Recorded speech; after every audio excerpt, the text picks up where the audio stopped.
ইফালে তেজপুৰতো আজি সৰ্পবান্ধৱ সৌৰভ বৰকটকী টীমৰ সৌজন্যত বিশ্ব সৰ্প দিৱস পালন কৰা হয়। এই উপলক্ষে তেজপুৰৰ তৰুণ অসম সংঘৰ বালিৰাম লহকৰ সভাঘৰত সৰ্পবান্ধৱ সৌৰভ বৰকটকী টীমৰ সভানেত্ৰী পুষ্পা ডেকাৰ সভাপতিত্বত অনুষ্ঠিত এক সভাত শোণিতপুৰৰ আৰক্ষী অধীক্ষক বৰুণ পুৰকাষ্টই মুখ্য অতিথি হিচাপে অংশগ্ৰহণ কৰে।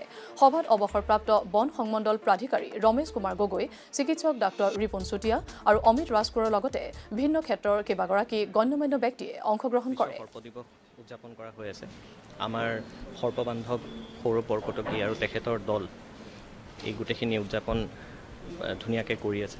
আপোনালোক সকলোৱে জানে তেখেতে সাপৰ বিষয়ে মানুহৰ মাজত সজাগতা আৰু সৰ্পদংশন হ'লে মানুহে কি কৰিব লাগিব, কি কৰিব নালাগিব সেই বিষয়ে তেওঁ সজাগতা বহু দিনৰ পৰাই কৰি আছে।